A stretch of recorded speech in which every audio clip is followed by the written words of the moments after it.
to our seminar on how to live the right way to eat urban agriculture. Our first presenter is the wonderful Sister Carol, who's going to give us a presentation on urban agriculture in terms of composting and all of the related information regarding to starting your own garden right in your very own home or in the backyard. So please receive Sister Carol a round of applause.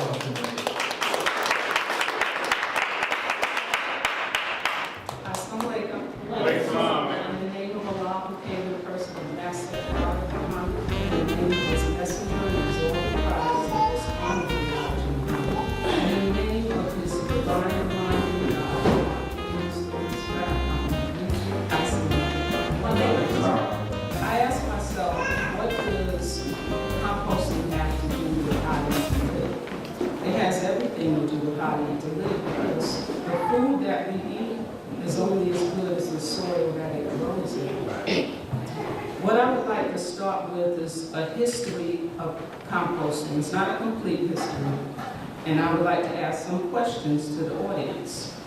Now, people have been composting forever, but there are some notables who stand out in history who have composted. And I want to ask the audience to see if you know. These people or this country have been composting for centuries and have managed to keep their fields fertile for thousands of years. Does anyone know what people that might be? Give a guess. Okay, these people have been composting for centuries and have managed to keep their fields fertile for thousands of years. Yes. The what? That might be true, brother. But let me give you some more information. These people have a large population. Very little land to use and a large population. Yes, ma'am. The Amish? It's not the Amish. The Chinese?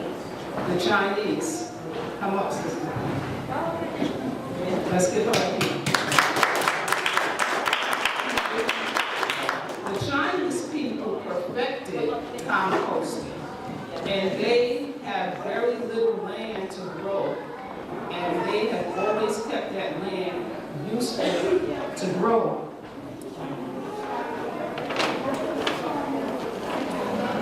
Have a little gift for you, sister.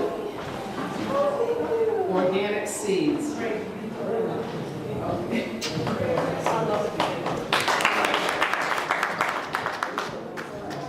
These two founding fathers were known to be composters. Who knows the answer? The two founding fathers of America. Give it a guess. Yes. Washington, right? Washington is one of them. You have a chance. George Washington is one of them. Founding fathers. Yes. Thomas Jefferson. All right, Thomas Jefferson and George Washington. So I have to give you half and the other half. Very. Some organic seeds. Brother, you can come up. I get prize? Yes. Oh, goodness.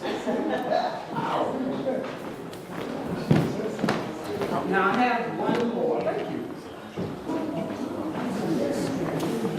When the Europeans came to the New World, they found these people burying fish in the ground as a fertilizer, which that's composting.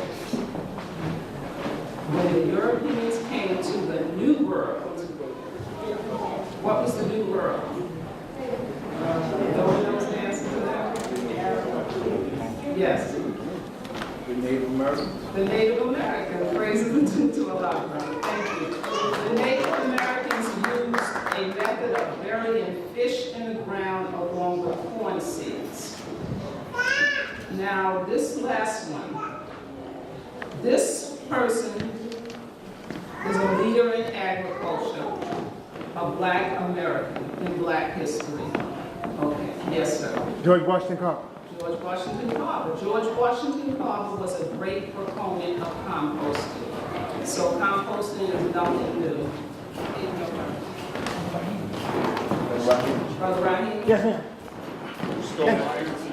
Did you give him the answers in advance? No. Yes, I did. Okay. Chemical fertilizers became available in the late 19th century, and before that, people utilized materials such as municipal garbage, seafood waste, and animal waste. By the 20th century, chemical fertilizers had outgrown natural fertilizers in popularity and soon replaced them. Composting has grown in popularity in recent years as people become more educated about the importance of natural fertilizers and the adverse effects of pesticides. Did anyone hear on the news about that Roundup thing? Yeah. Okay, that shouldn't shock you. We've been eating pesticides all our life. It's just that somebody decided to test some wine and found Roundup in it.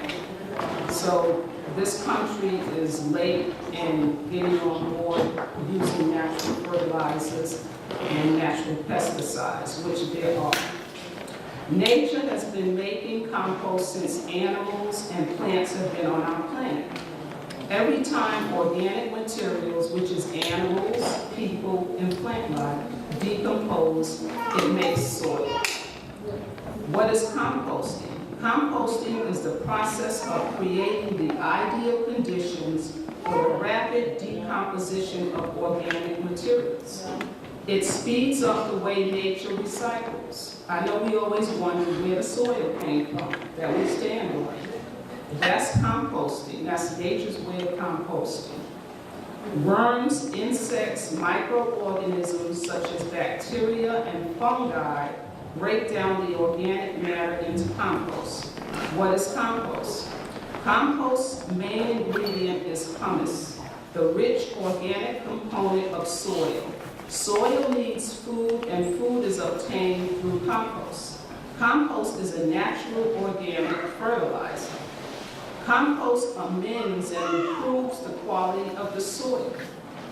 Compost increases the amount of air and water that is available for plants. It releases nutrients to the plants as plants need them. It makes plants resistant to disease and pests.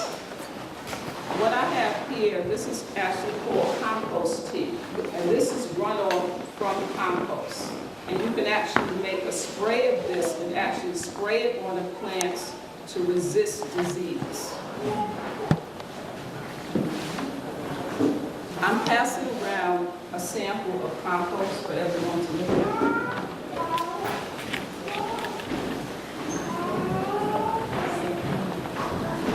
The difference between soil and compost. Compost is all organic material, but soil also has inorganic materials such as rocks, minerals, particles, etc. Now there's basically two forms of composting. You have indoor or outdoor composting. Raise your hand if you have a backyard or a front yard. Terrace, balcony, windowsill, you can compost. In fact, I want to do a demonstration for indoor composting as well as outdoor composting. A large percentage of the waste that we make every day that goes into landfills is organic waste materials such as food scraps. We can easily use these materials to make our own compost, naturally fertilizing our gardens and fields, producing a healthier plant, a healthier food. Composting using worms can do what takes nature years to do. Feeding food scraps to worms will allow them to process the food. The end product that they excrete is compost. The more they are fed, the more they multiply, the more compost. Organic materials that go into compost bins are categorized into either greens or browns. Remember that with composting.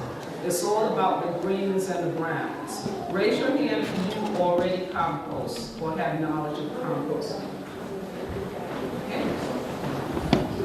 Greens are fresh, moist, nitrogen-rich plant materials that still have some life in them.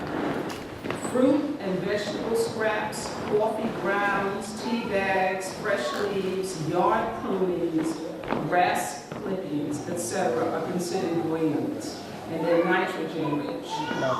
Browns are carbon-rich, dry materials that are not living, such as fall leaves, twigs, newspaper, eggshells, and corn cobs. Over here, we have two methods. Two methods of composting. The first one is just general basic composting. If anyone would like to come around the table, you can. Now, this is the method for composting. If you have a backyard, you can compost. You can create a compost pile, or you can buy or make your own compost bin. Now, you can actually compost underground. When you dig a hole and you put the food scraps in the hole and cover it up with soil, and it would fertilize the soil. Now, composting, remember I said the greens and the browns. I'm using a little container to demonstrate something which is very large. You start with the dry or the browns, which would be fall leaves, and you would put that at the bottom. Sister Jadea, can you come up and assist me since you're so knowledgeable about composting? So you start with dry leaves at the bottom, browns. Now, composting is about having an equal mixture of browns and greens. And who remembers what some of the browns are? I mentioned them. Can somebody tell me a brown or dry material? Yes, ma'am. Wood chips. Anything else? Anyone else? Yes. Coffee, that would be good. Coffee grinds are green because it's wet. Yes. Tree bark? Tree bark. Yes, sir. That's right. So you would put, if you can put the leaves in there. No, not yet. So that's the bottom covering of your compost bin. Then here you can hold this up, sister, an equal amount of greens and browns, and included in the greens are food scraps. Grass clippings are in here, so you can put both of those in here.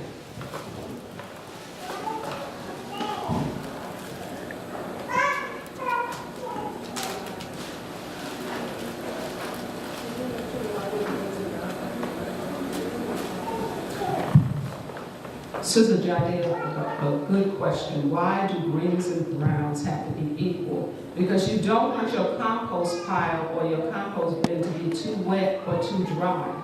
So the greens gives it moisture, and a compost bin has to have moisture in it. If it's too wet, you add more dry ingredients. If it's too dry, you add wet ingredients. And it's also necessary to put water in there when needed. Now, that's basically it, and then you give it a covering of leaves, which I don't have a supply of fall leaves, but you would cover it with leaves. And that's it. Now, you're not just going to leave it there. A compost pile needs to be turned. So what's inside, you turn it out. What's outside, you turn it in. And another thing that it needs is air, or it to be oxygen.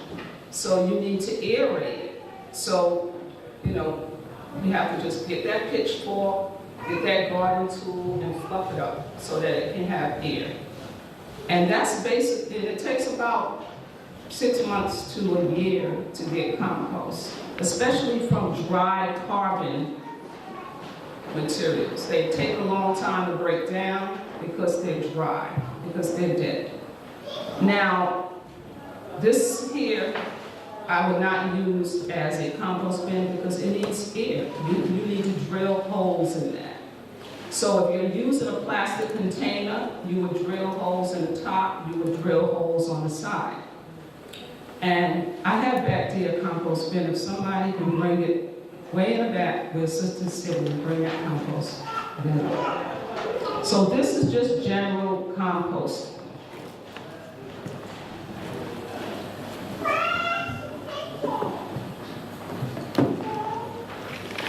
Now the next one that I'll demonstrate is for indoor worm bin composting, which requires worms. You can't just go in the garden and dig up some worms. There's special worms that are used. They're called red wigglers. The scientific name is Icenia pedida. So with that, it's indoors. And remember, worms are living things just like we are. So they need what living things need: water, food, shelter, and the right temperature. I remember the first time I attempted composting and I had a worm bin. I had 1,000 worms and I was so excited. I had 1,000 worms. I had this brand new composter and it was all given to me. So I set it up, and one day, very, very hot day, I think it was 100 degrees, I just started smelling something. And when I opened it up, it was a horror because all those worms had died. And imagine the smell of 1,000 worms. It was wormicide. It was wormageddon. They were gone. Since that, I still remember that today, and I tried not to kill any more worms. I just didn't have enough information back then. So, inshallah, that won't happen again. So, now, with the worm bin composting, you use newspaper. And this is actually bedding for worms. And they eat this. Newspaper is organic material, and it will decompose, they will eat it, and then you would have to supply them with more. So you would start with some, and you rip newspaper into shreds like this, and you put it at the bottom.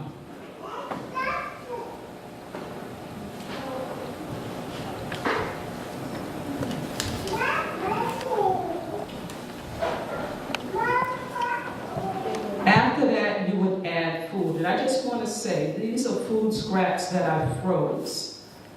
Now, if you want to avoid gnats or fruit flies, freeze your food scraps before using them. Because otherwise, you'll have a problem with fruit flies. And then the officials will be questioning you about why there are fruit flies in the building. And if you don't have an answer to them, or know how to get rid of them, you'll find your whole composting set up out on the sidewalk. Okay.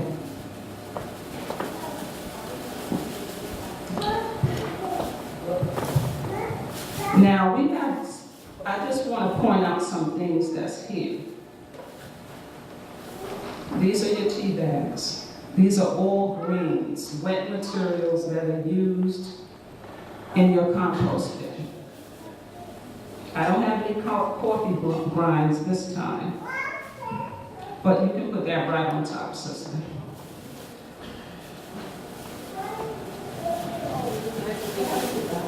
Yes, I know, it's messy. You have coffee grinds? Sister Harriet has coffee grinds back there, and she's about to bring them in. Now, I just have a sample of worms to show you. Now, the worms are in here. There's only a small amount of worms in here, and they're hiding. If you can open that up. No, what? Yes, yes, ma'am, you can dump them right in. And coffee grinds are considered what? Grounds or grains? Grains. Okay. Now this, I will explain the literature that's on the table, but this is a different method from what the literature gives. This is a tried and true. Now, in here are worms and a little compost, and we want to put that right on top of the food scraps, so we can do that. And there they are. Now, those were dry papers that I put at the bottom. You want to put moist, wet papers at the top to cover it. So if you can just put some in there.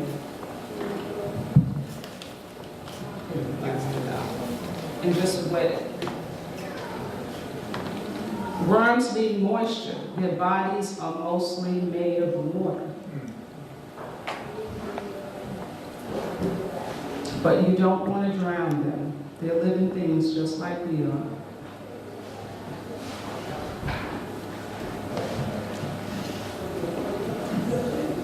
No, it has to be totally wet.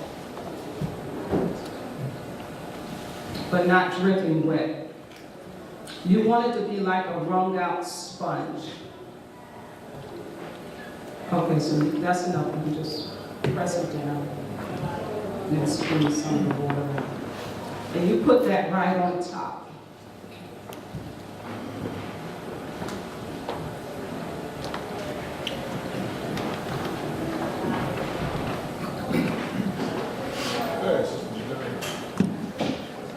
Yes. See, sister knows how to compost. I didn't have to tell her. She got it.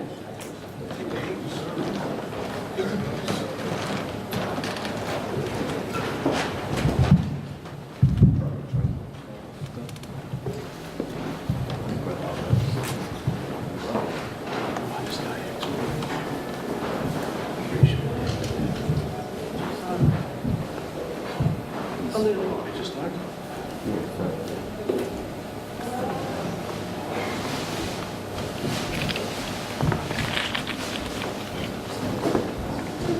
Okay, I think that's good. Now we want to cover it with some dried paper. And you're just putting that covering over it because worms do not like light. And that's your worm bin. Now again, very important, worms need to breathe. So if we were using this top, we would have to drill holes in it so that air can get in and possibly drill holes on the side. So that would, and you can put this someplace where there's not extreme heat or extreme cold. So that's your worm bin. Now I just want to explain the literature.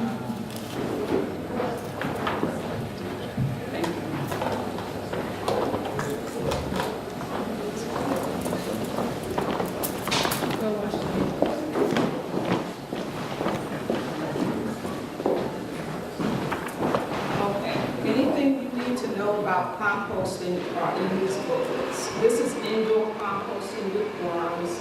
This is New York City outdoor composting guide. It may not be a big problem in the suburbs.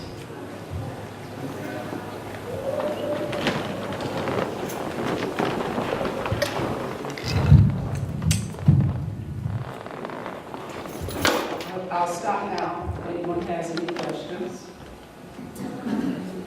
Yes, ma'am. Listen, when you said put up, when you have the worm bin, right, indoors, you're only supposed to, when you drill the holes on the outside, it has to be a certain size so the worms will kind of enable their way out. Well, you don't want to make it big enough and they will fall out. And just big enough that they can bear So how about, no winter sunlight, right? So Well, will sunlight dark? won't really bother them, just not extreme heat. Okay.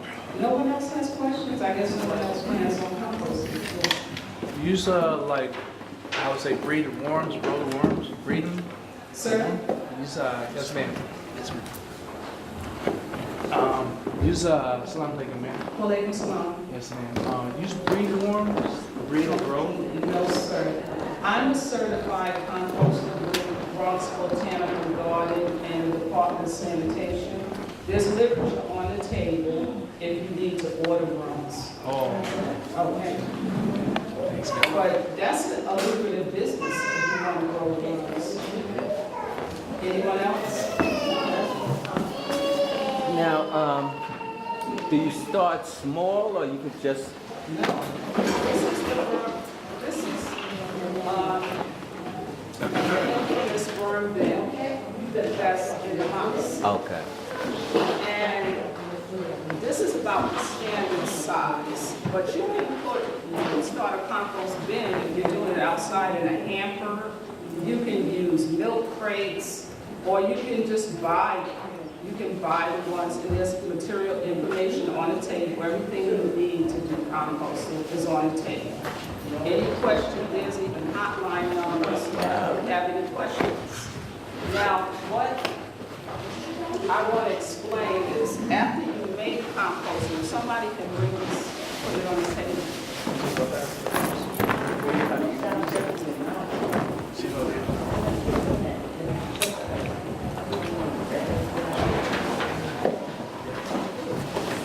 You notice how this has actually, holes were made. There's a screen where the air can get in. Like I said, if you want to get up on the side, you can. Do what? Now, this, I want to show you this very here. Most of this is finished compost, and what has to be done is you have to harvest the compost out of here. So you have to pick through it and actually pick the worms out and pick whatever leftover fluids out, and you will have compost. Now, if your this is indoor composting with worms. If you were composting outside, you wouldn't have to do this. You would take a screen and actually sift the compost through it. Everything that's left over is just put it back in the compost. The reason why I'm showing you this is I just laid this out. In order to harvest compost, you want to get the worms out of the pot. And what's going to get them out of the pot is food. So it probably won't happen today, but at some point, they're going to leave out of here and they're going to go there. So, yes, so that will look like that.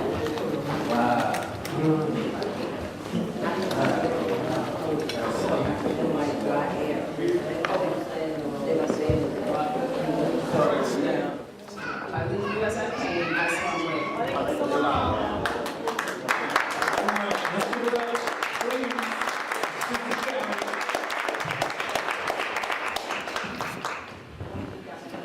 I didn't know she knew all that. See, when we were asked a believer to help out and give a presentation, you expect this much and they give you that much, which is a wonderful thing. Thank you very much, Sister Carrie. Well, the next presentation we have is involving the Abel program, which is an initiative started for us to now have our own products by the Nation of Islam, grown on our farms, and brought to you to purchase at a reasonable fee, and that you may eat healthy, wholesome foods and not have to worry about preservatives, GMOs, and things like that harm our health. So we have our Brother Henry, the wonderful Brother Henry from Miles in the 7th Seat, and he's going to discuss the ABLE program and how we could help build the nation and go through our agriculture ministry. Let's bring our Brother Henry for a long applause.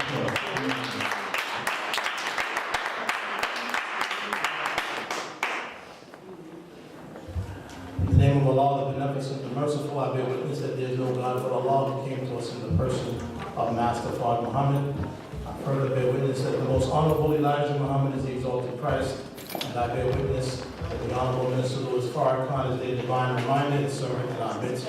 Like to greet the believers in the greeting words of peace, Assalamu alaikum. So before I can talk about Abel, you know, I mean, I didn't know Sister Carrie was going to be coming up performing, but the first time I heard about Abel was out on the farm, on the minister's farm in Michigan. I was asked to go by Mosque number 7 to represent, Mosque number 7C. And on the minister's farm, exactly what you saw happening here was happening there but on a much larger scale. And so back in 1995, prior to the Million Man March, the Honorable Minister Louis Farrakhan said he wanted to have create Navy beans. He wanted to get to harvest some Navy beans. And so, you know, when he says a thing, those that love him, they immediately go out and they start working to actually bring forth what he says he wants. And so his daughter, Sister Betsy Jean Farrakhan, and her husband, I don't remember his name at the time, but they decided they would go on a farm that the minister had purchased, but it was filled with trees and it was just a forest. And they decided they would go and try to bring forth the minister's vision. And so they started to cut a certain plot of land and they started planting the Navy beans. And as they started planting the Navy beans, they also went to a class called Will Allen. And Will Allen does exactly, he teaches you how to purify the soil using a certain type of worms. Because most of the soil that we have is polluted. And so over some time, the minister would watch them. And he never really lent them any support because he wanted to make sure that they were serious about what they were doing before he gave the believers charity over to them to support them with equipment. So they did everything that you saw Sister Carrie do by hand. That means planting the Navy beans, picking the Navy beans, harvesting the Navy beans, obviously picking the Navy beans, and also the composting as well. However, now when you go to the farm, you have acres of farmland, you have acres of hoop houses, which we built on the farm. I didn't realize how hard farming was when we were out in that hot sun, but the point is that we built hoop houses, we did the composting, we watched how Sister Betsy Jean took care of the worms. She said the worms are literally just like us. They require the same temperature in order to eat. They require the same nutrition in order to eat, in order to live. They require the same temperature in order to reproduce. And so as we began to work with the worms and work with the earth, you began to get closer to the earth and you realize, wow, that earth is me. The same composition of water, nitrogen, all the minerals that are in the earth are the same minerals, the same percentages that are in your body. And so as you start working with the earth, you start working with the worms, you begin to realize, wow, I'm holding this, but this dirt is actually me. And now you begin to treat the worm differently. And so at the culmination of the event, it was very emotional for Sister Betsy Jean because she had been doing this since 1995, unbeknownst to any of us. And so for almost 20 years, she had been working on this farm, producing soil. And now we have the richest soil in the state of Michigan. Wow. Now, soil goes for $8 per pound, organic soil. And the minister's going to buy more farmland so they can create a whole farm, multiple acres of organic soil. Now, what are we going to do with that organic soil? Well, we're buying farmland all over the country. Dr. Ridgely has farmland. So now we're creating our own organic soil. And with that organic soil, we're going to create our own organic vegetable farms. And so this is the type of unity, and this is the type of organization that we have. And so when we give to number 2 poor, when we give to national obligatory, that's where the money is going. And a lot of people came up during the farm, and they testified. And they said, if I had only known that this is where my money was going, I would forego getting my nails done. And I would be doubling up on my number 2 poor. I didn't know that all this was going on. While we were doing and going about our mosque activity, I didn't realize y'all were in the field sweating. And I'm only giving you a portion of it. You understand? You have Brother Tada, who used to drive the minister, sweating bullets in the farm. But you can see he's as happy as he's ever been. harvesting the tomatoes. And so I just want to say that the nation is a lot bigger than sometimes we realize. And although the minister doesn't say anything, if you can imagine that Sister Betsy Jean has been doing this for 20 years, then you can understand that there are other people doing great things as well.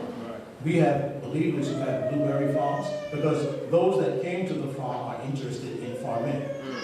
So we have believers with blueberry farms, they have honey farms, they have strawberry farms, they raise lambs, they raise cows. So the nation is very big, and the believers are working. Unbeknownst to us, they're working even before the minister told us to go and buy farmland. And so I just wanted to share that with you because I've never really had an opportunity to speak about the farm. And what you see Sister doing here is being done in Michigan on a very large scale. We have, what do you call the garden that the hoop house creates? A greenhouse. We have computer-controlled greenhouses that regulate the temperature in the greenhouse. So all of our organic soil, all of our organic seeds are being harvested. The food is being harvested within these temperature-controlled greenhouses. And there are multiple of those hoop houses. And the people that are in those hoop houses are like scientists, literally. They know to almost the day when those seeds are going to germinate, when the sprout is going to come up. Everything's organic. And so what happens is they, instead of spraying pesticides, they actually put the enemy of the insect that would destroy the actual fruits in order to avoid having to spray pesticides. So I just want you to say that, I don't want to say it's because Sister Carrie didn't know she was bringing this presentation, but it sparked something in me that said, I have to talk about this. Because we have brothers and sisters that have gotten this farming down to a science. And so, while I was on the farm, I also heard about Abel. But heard about it, but never really thought anything of it. Let it go. And then at some point, the laborers came and asked me if I would take on the position of the POC to represent Brooklyn. So I'll just go into a little bit of background about Abel. Abel started about three years ago. Some believers had went to the minister and said they had an idea of a way to bring back the Whiting H&G program prior to 1975. And the minister said, okay, well, go on with it as he always does. And they went to work. And they started working behind the scenes, organizing, but there were some in our nation that said, you know what, we don't like what's going on. So let's squash this. And, they went to the minister, and the minister said no. He said, I want them to continue. This program must go forward. And so when they thought about a name, when they brought it to the different leadership in the nation, they weren't really too gung-ho about what was going on. They weren't too sure whether or not these brothers could handle it. And so, so they said they had some resistance, you could say. And so when they thought about a name for the program, they said if this program is going to be successful, it was going to be successful because of the believers.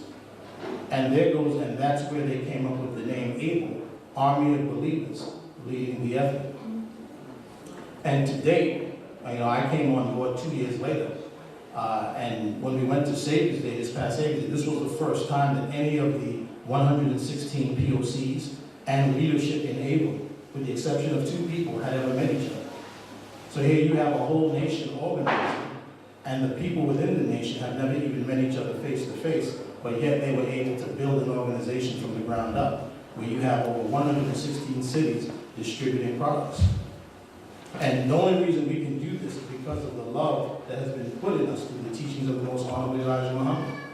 It is only because we hear and we obey, the training that we receive, that allowed us to do the types of things that we're doing. We currently represent, I believe, 18% of the fisheries distribution, which is a very large number considering how many people they have that purchase fish from them. They said they've never seen an organization able to distribute this amount of product. And they don't understand, still, though we explain it, don't understand how we're doing it. And that's why sometimes our food comes late, because we're ordering such quantities. that they can't keep up with the demand. So sometimes you may see the product comes late, sometimes it comes, different than the chicken or different than the lamb. But that's because of the great work that we're doing in Abel. Now, what are some of the goals of Abel? Who knows what the goals of Abel are? Does anyone know? I mean, you've seen the flyers around. Anyone? The Fiji Nation. All right, that's one to feed the nation. But why don't I just hand these out so that you all can look at them? Just pass these around.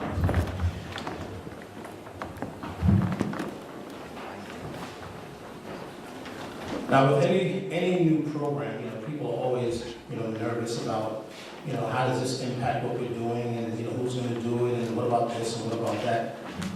And so the brother that's in charge of this, Brother Harry, is a very extremely competent brother.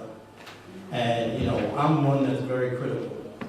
And brother has really impressed me in terms of his organizational ability and his skill level, and his ability to find talent. And so he has put together an executive team that works on, one deals with operations, one deals with marketing, and then of course it's the champion, she's the national POC. Now, now that you have the flyers, there are three main objectives for Abel. One is to raise money for the local mosque. The other objective is to raise money for an MUI. If you have an MUI in your city, that's what the money's for, to help support it. If you don't have an MUI in your city, the money is so that you can start an MUI. And the third objective is eating healthy living. And so two of those objectives involve earning money. So when we talk about the objective of Abel is the beginning part of it, but the whole term is the Abel Distribution Network. So the army of believers leading the effort, our responsibility is to pre-order the product in order to get it into the city. Once we get the product into the city, then we can offer it to our family and friends. Now when we talk about the Abel Distribution Network, that distribution network that we're talking about is similar to a Costco, because that's a distribution network. BJ's, that's a distribution network where they have a loyal clientele that has a membership card. So when they think of shopping, they immediately go to that particular BJ's, Sam's Club, Costco. Well, Abel Distribution Network is similar, except we're in the seminal stage of building that distribution network. So now, if everyone in here were to bring five family members into the Abel Distribution Network, we would probably have over 150 people that would be dedicated to just purchasing from us. However, there are 30 to 40 million black people here in America. And that's our market in terms of bringing them into the distribution network. Now, if we get 30 to 40 million, if we had 10,000, and we wanted to sell broccoli, and we knew that when we brought the broccoli in, we had 10,000 people that are only going to buy our broccoli. That's instant money overnight. Or how about some of you who create products, and you want to sell your products and put it into the Abel Distribution Network, and you may sell 6 or 7 products a week. Well, what happens when you take your product and you say we're going to take your product and put it into the Abel Distribution Network? You become a millionaire overnight. And so the Honorable Minister Louis Farrakhan, in his desire to enrich not just the mosque but the believers, he has asked Brother Harry to set it up in a way where the mosque will benefit, the children will benefit, and the believers will benefit. And so the desire is for us to get busy. And so that sister gave the presentation about creating your own soil. Well, what else can you create? From soil comes pretty much everything, all your food, all your vegetables. Now that's good for, when we have a bigger nation and we need brothers to help farming. But how many of you know how to make cookies? How many of you know how to make soap, make lotion, make shampoo, make a brush, make a comb? Within the advent of Google and Yahoo, there's nothing literally that you can't make, and they'll show you how to make it. But we don't want to give that money to someone else, to Revlon. We want to give that money to you. So we want you to go in the lab. We want you to get on Google. It's as simple as that. See what they're making, you make it, and let us put it in the Abel Distribution Network, which you're going to help to populate with our friends and family, and let us begin to enrich one another. And so, in the minister's infinite wisdom, he has pretty much set us up for success. He has taught us 40 years on every aspect of human development that you could possibly even imagine. And after 40 years of teaching us spiritually, he's now trying to feed us economically. There's nothing more that the minister can do for us. If we don't understand, if we don't hear what he's trying to do, and we don't stand up in an exceedingly great army, then what more can anyone do for us? Maybe the scientists were right. Maybe we can't be redeemed. But I believe we can. And the work that I'm seeing the POCs doing across the region is very encouraging. This past weekend, we had our pallet delivered to Rochester. And of course, in the eastern region, you have Montreal, Ottawa, Toronto, then Buffalo, Rochester, Utica, Albany, then you got Boston to the right, and Springfield. And in order for us to be able to order a pallet and bring it in from the Los Angeles Distribution Center, you have to order 1,650 pounds. Now, some of these cities have 30 believers, 40 believers, they can't do it by themselves. So it requires us to order in unity. And so we had a pallet delivered to Rochester. Buffalo came and picked it up from Rochester. Toronto came and picked it up from Buffalo. Ottawa came and picked it up from Toronto. Montreal came and picked it up from Ottawa. The brother from Utica picked it up from Rochester. Then he drove it all the way back to Albany. The brother from Boston drove to Albany, picked up Boston's product and drove it back. But this is the type of unity that's going on right now. These are the type of sacrifice that's going on right now. And so I'm very encouraged in terms of where Abel is going, because of the sacrifice that I see the believers making. And so you and I here in New York City, it's going to require us to make a sacrifice in order for Abel to be successful. It's going to require us to approach Abel as a military maneuver, as an army. So what does that mean? If you're ordering a product, if you're a single brother, and you're ordering the whiting, if you're ordering one of the other products, make sure you consume the product within that month so you can order the next month in order to keep it going. That means you have to set out your meal plan to make sure you consume the product. But don't purchase the whiting and then go and eat from the Jamaican restaurant.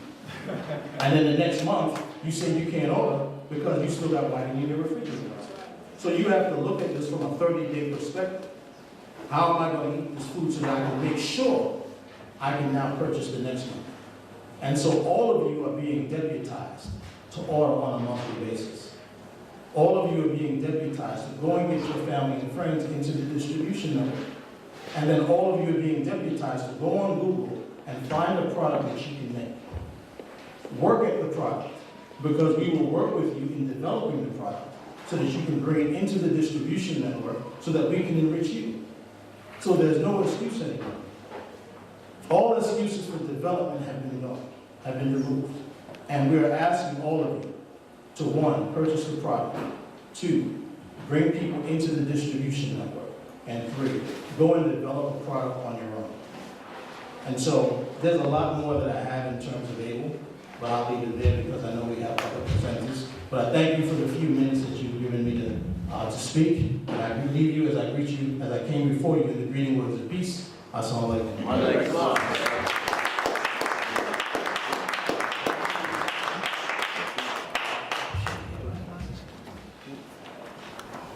Thank you, Brother Henry. I just informed him that I may bring him back up if he does have more pertinent information towards our closing. All right, next up, I guess it's me, Brother Raymond. All right. The right way to eat. Now, I know that I don't have to go too far into why we don't eat the swine. So I'm not going to spend too much time on that. But if you ever had a chance to read How to Eat to Live, you'll notice that the Honorable Elijah Muhammad does a thorough job in arguing against the eating of swine and all of its byproducts. Your next slide, bro. So, the right way to eat. This is just a small list of the numerous diets that are out there. Now, if you notice, I have blue stars next to the diets that irk me the most, personally. You don't have to be like me, but alkaline diet, fruitarian, plant-based diet, raw foodism, and vegan, they all have something in common. And I'm not going to hide my feelings. I don't like veganism, plant-based arguments because it's fruitless, pardon the pun. Next slide, please. Now, the universal way. This is a quote attributed to the Most Honorable Elijah Muhammad. I couldn't verify his accuracy, but it sounds like something he would say. A religion whose roots are not based in the universal order of things, you have no religion. So we can say that for diet, whatever you eat. If it's not based in a universal way, you don't have a diet. You're just eating without any type of order. Next slide. Now I'm going to begin my attack on veganism. Let us begin with veganism. I remember sitting in the mosque when we had a webcast and the sister asked Honorable Mr. Farrakhan, question, I listened to you speak very profoundly about the cow. I am a vegan. And I wanted to know, was Elijah Muhammad against the vegan diet? If so, why? Mr. Farrakhan, he said, ultimately we will become vegetarians. There's a difference. Which means we will feed ourselves our fruits and vegetables, and there will be no meat in our diet. Yet that pure drink would be fine if we treat the cow as the cow should be treated. He never told us to be vegan. He just knew that one day all meat would be off of our plate. May God bless you with health and long life. Next slide. Now, I got this off of Wikipedia. Please forgive me, but Wikipedia does have good information. This is just general information about trying to go vegan. Now, we remember our brother Michael Duncan Clark. He passed away recently. He was a vegetarian. Then you have Jim Morris, who was a bodybuilder. He passed away earlier this year at the age of 80 as a vegan. Then we got a little brother over there. His name is Manohar Ike. He's from a small island nation in the Pacific. He was also a bodybuilder. Now, the reason why I have these three up here is that people think there's a natural progression, that you eat a traditional way, then you go vegetarian, then at the top of the mountain, you're a vegan. But guess which one is still alive and still kicking? Next slide. Traditionalist. He's 101, 102. He will be 102 in June, pardon me. He's 101. And down at the bottom, he says that a simple diet of milk, fruits, and vegetables, along with rice, lentils, and fish, kept him healthy. Now, the problem with veganism, which all researchers would agree, is that you don't get certain vitamins, which are vital to your health, such as vitamin B. So they are resigned to taking supplements in B12 injections, like shots. That doesn't sound very natural to me. That doesn't sound like a universal way to eat. We're not born with a supplement bottle followed by the placenta in the womb. Next slide. If you notice, I'm being very sarcastic, so you just got to bear with me. I have a very dry sense of humor. This is this is a .com, but I like the information. The information is here to help my argument. I'm cherry picking, I'll admit. But we're going to make the case for the Honorable Elijah Muhammad and the right way to eat. This is about the longevity diet. Secrets to living a healthy and long-lasting life. Next slide, please. Now, in this article, I have an arrow there. I know it's hard to read, but I have the notes here. These are researchers who said that they found that people should, when they did the research, should live between 120 and 140 years. But due to the fact that we eat a Western poison diet, it's been killing the Westerner, and you know Westerners think they're the center of the universe, where they live about an average age of 75.5, and even it says here, doctors live to about 58. But they found some people in the Caucasus Mountains near Russia that live to be an average of 120 to 140.